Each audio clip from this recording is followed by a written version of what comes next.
You may know Lori Blaker if you read Crane's 100 Most Influential Women feature. Or you may know her if you attended Walsh College's 2015 Jeffrey Awards for Leadership ceremony. Or if you saw the Enterprising Women of the Year awards announced in Enterprising Women magazine. You may also know Lori Blaker if she changed your life. Her company has offices all around the world, and Lori takes great pride in having those global offices run by the local people, especially women. That may not be a super big deal in France, for example, but in Kabul, Afghanistan, where women have for generations struggled for the most basic human rights, that is a big deal. Our work to establish our offices in India and more recently in Kabul, Afghanistan.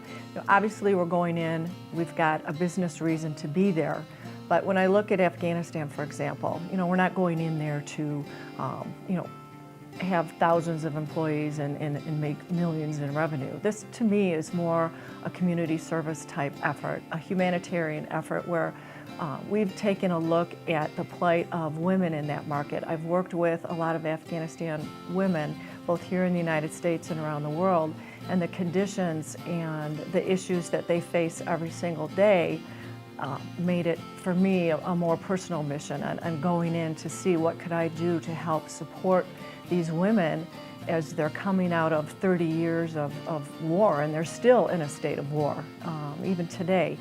It just breaks your heart sometimes when you're talking to them. They say, Lori, we had to close the office last week for 3 days because there were suicide bombings on the next block. These women had, before the U.S. came in, they had no rights. In Kabul, the office there, I'm so proud of the fact that that office is managed completely by women. Managing the business, they're managing the day-to-day operations, they're managing the finances, they're doing business development. And for these women to be able to have that opportunity just to even learn is key. And the first time I'd actually gone over there and worked with the team that we'd hired, obviously all females, and I spent a week on the ground with them every single day. And when I got ready to leave, it was sad, but it was sweet. They all came in, all the girls came in, and even the men that work with us as well. And the girls actually broke down and started sobbing. And they said, please, we don't want you to leave. We've learned so much from you this week. And that's an example of one private citizen. And if I can do that, I'm just one person with my company. Imagine if groups of people would all think the same or think similar. Think of what we could accomplish around the world. For fighting against oppression and giving women in Kabul and around the globe a brighter future, we honor Lori Blaker today with a 2017 Community Excellence Award.